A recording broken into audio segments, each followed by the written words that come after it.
Pour ce troisième témoignage, nous avons Canel qui est parti à Ho Chi Minh, au Vietnam.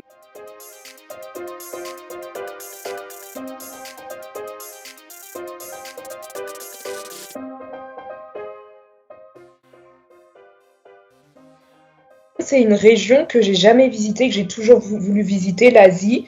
Et donc, c'est pour ça que je me suis tournée vers le Vietnam.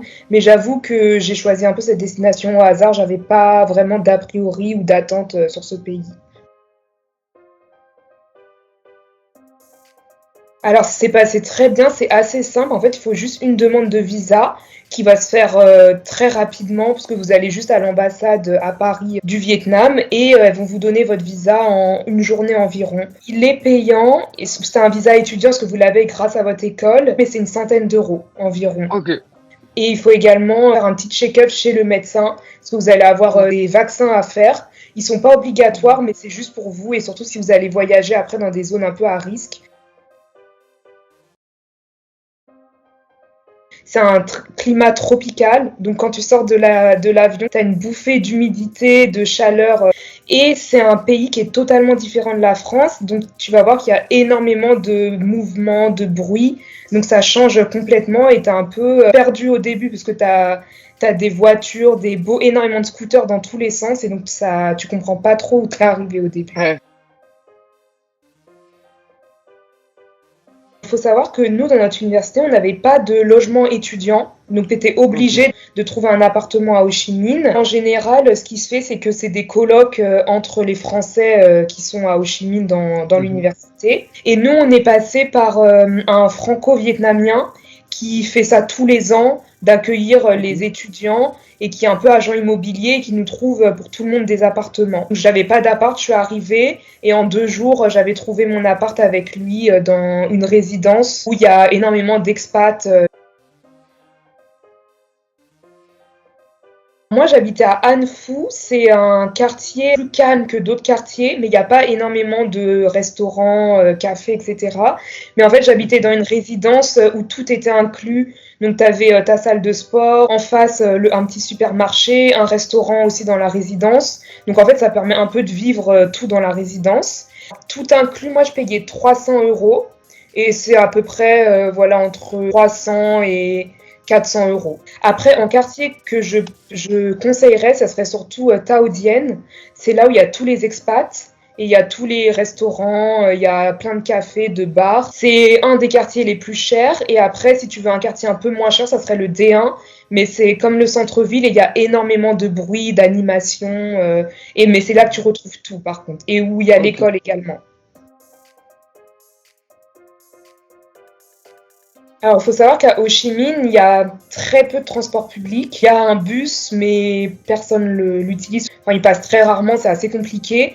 Donc vraiment, nous, tous nos trajets, ils étaient faits en Grab, c'est-à-dire c'est le Uber de là-bas.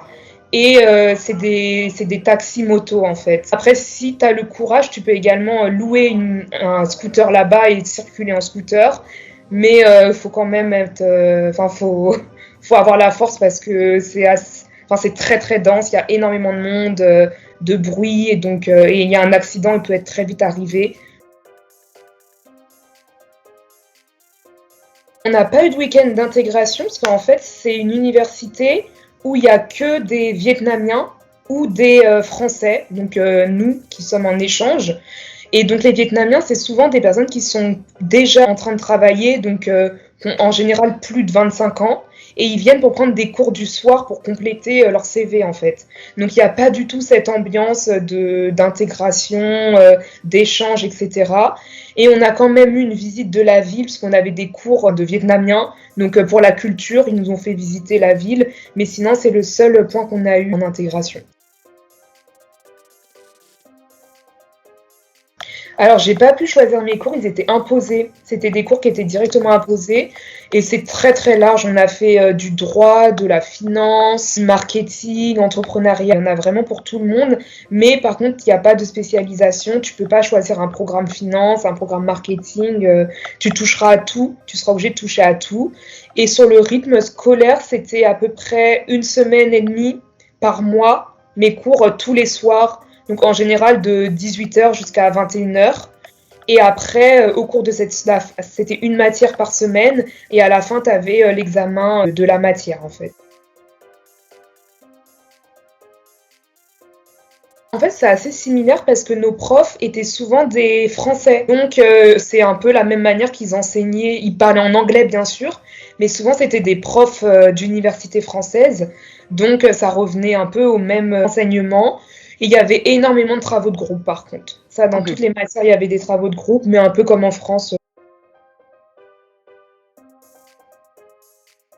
Bah, bien sûr, Grab en premier, parce que ça va vous permettre de vous déplacer partout. Je pense aussi à Zalo qu'on avait dû installer, c'est le WhatsApp vietnamien ou asiatique. En autre application, bah, peut-être une appli pour traduire. Enfin, ils sont très mauvais en anglais. Donc peut-être une application pour traduire français-vietnamien.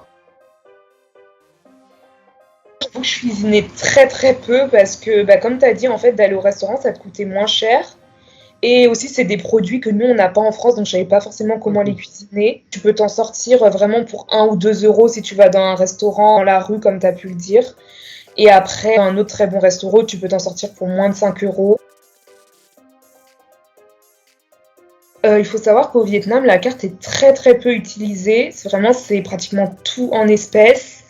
Et donc, il faudra toujours avoir de l'espèce sur soi parce que on accepte très très peu la carte. Bah, moi, j'avais une carte Revolut et ça me permettait d'avoir bah, autant de retraits que je voulais à l'étranger sans payer de frais. Donc, c'est pas mal. L'Asie, bah, c'est un peu connu pour être hyper safe et vraiment, c'est vrai. J'ai jamais eu un problème, je me suis jamais sentie en insécurité une seule fois. Que ça soit à n'importe quelle heure de la journée, le soir. En rentrant de soirée, on prenait des grabs. Enfin, du coup, t'es tout seul sur la moto, il n'y avait aucun souci avec ça. Bah, c'est le centre, le D1, et c'est là qu'il y a à peu près. Et il y a une rue aussi, Bouivienne. C'est là qu'il y a toutes les boîtes, enfin, plein de boîtes, etc. C'est pas les meilleures, mais c'est là qu'il y a plein de boîtes et les boissons, elles sont pas chères aussi. C'est vrai qu'à Ho Chi Minh, c'est moins culturel que dans le nord, mais il y a un musée qui est à faire si tu viens à Ho Chi Minh, c'est le musée de la guerre. Il est assez dur à voir parce qu'ils mettent des images assez impressionnantes, mais ça t'apprend énormément et c'est à faire pour apprendre sur la guerre du Vietnam. T'as aussi le palais qui est présent à Ho Chi Minh. Après, t'as des musées sur la ville d'Ho Chi Minh que tu peux aussi faire. Et l'architecture, elle est assez jolie parce que c'est des c'est des anciens bâtiments coloniaux, donc c'est assez beau à voir. Okay. Ils sont un peu en retard là-dessus, mais parce que c'est peut-être pas leur priorité aussi, parce que c'est encore un pays en développement. Mais tout ce qui est tri, ça n'existe pas du tout. Et ils utilisent énormément de plastique, que ça soit comme l'eau n'est pas potable, des bouteilles d'eau, ou beaucoup de sachets plastiques pour tout. Par exemple, tu achètes une boisson au Starbucks, ils vont te donner un sachet plastique pour la mettre. Et déjà que le gobelet est en plastique, donc là-dessus, non, il y a vraiment pas d'effort qui est fait. Déjà sur l'argent, comme je vous ai dit, qu'il faut payer en espèces, donc ça c'est vraiment important.